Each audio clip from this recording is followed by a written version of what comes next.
Bob Constangiris doing the honours on the podium, where we have in third place the P2 winners, in fact.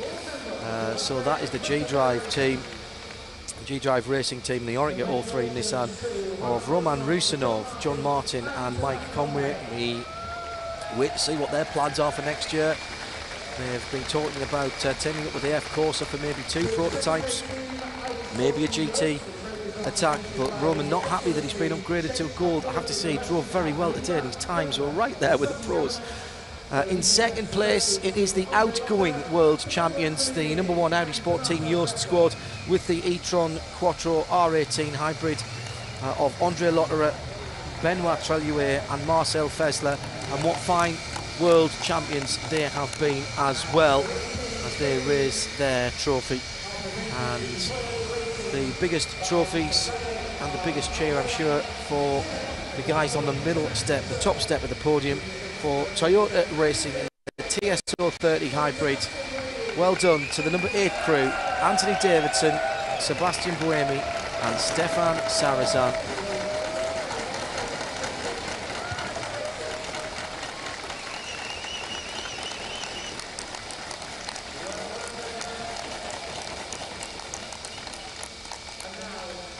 Very important result, I think, for those guys. Let's see who gets the champagne corks out. Oh, it's the P2 boys. They've beaten the P1 guys. Very, very impressive by the G-Drive team, who were very quickly off the mark. Certainly didn't jump the start, but they got the corks out quick enough. And the rosewater being sprayed. Anthony Davison very nearly drops the bottle.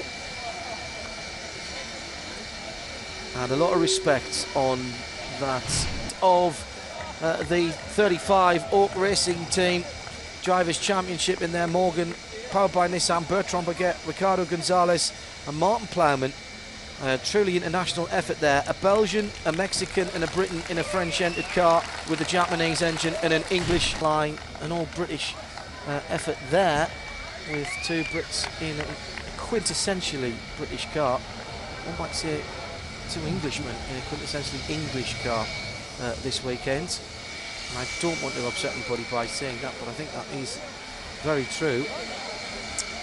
The first podium celebrations are over and done with, and there's the confirmation of the overall result.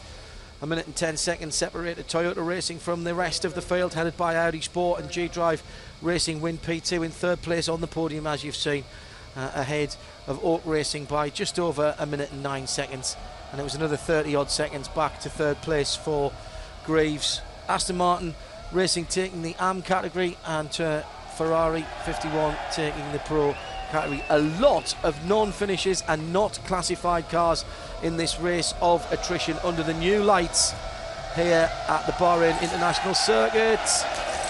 No, he dropped it. Oh dear. You could piece that together. That's a little Christmas project. That's what I...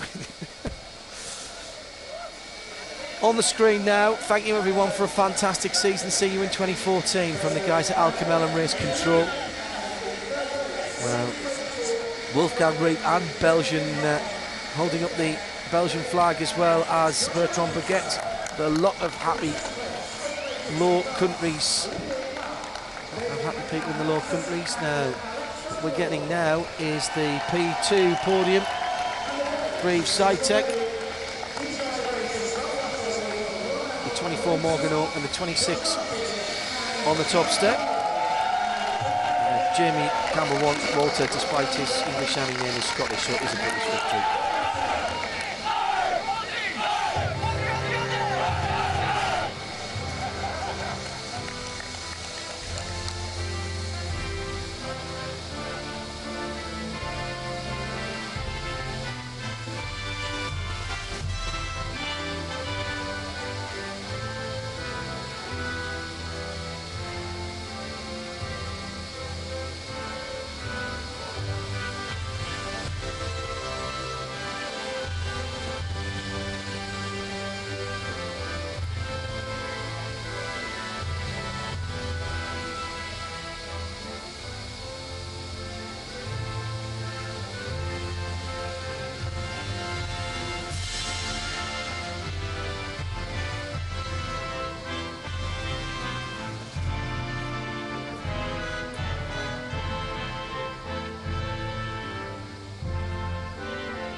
amazing last 4 races of the season for the 26 G-Drive car, winning 4 of the last 5 races.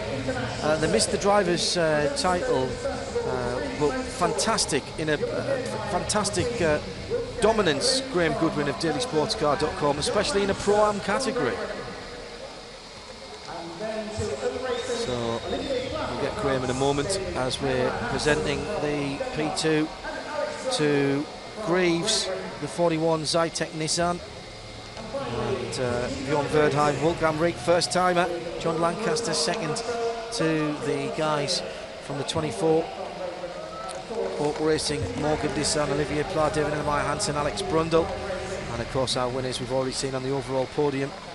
Let's mention them again: the 26 G-Drive Racing, Orica Nissan, Roman Rusinov, John Martin, and Mike Conway. Graham, I mean, 4 out of the last 5 for the G-Drive Racing guys. That's amazing dominance, particularly in a Pro-Am category.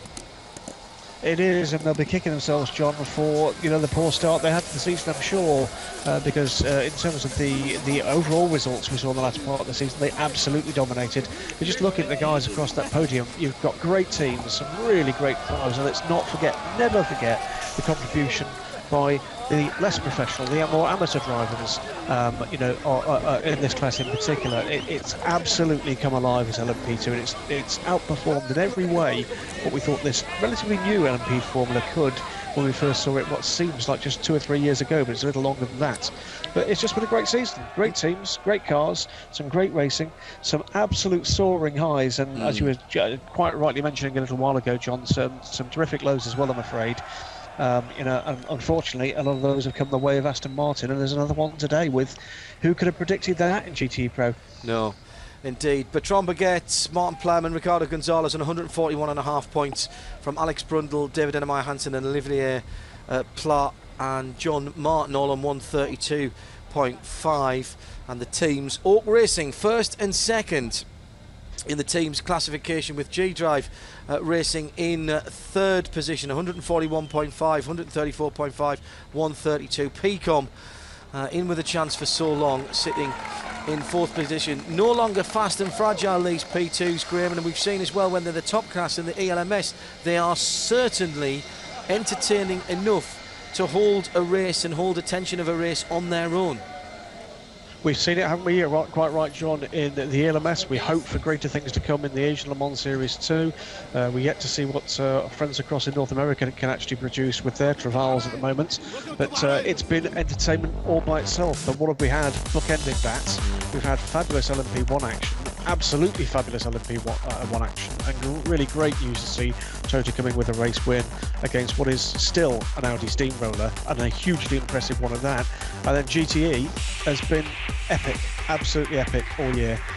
Came down to the wire in every single way. All 3 manufacturers came with a chance of actually winning the title. All 3 manufacturers looked at one point as if they had a chance of doing that, and snatched away from Aston in the most cruel way. But well done to Ferrari, well done in particular to Jimmy Rooney, a very class act indeed. And let's hope, John, that persuades the guys at Maranello to sign a few papers, and let's have them back.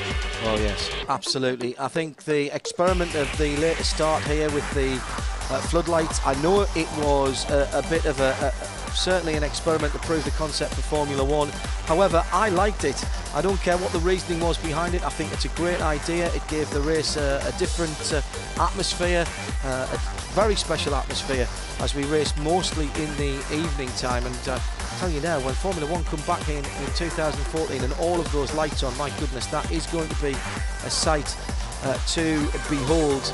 Once again, the Bahrain circuit has done a good job, and it races very well here. It's just unfortunate that the crowd doesn't come here at the moment, but I think to abandon it now would be wrong. There is a building, clearly a building audience for motorsport here. They do have a car culture here in the Middle East and here in Bahrain, and to abandon this now I think would be wrong, just as it's beginning to pick up a little bit of momentum.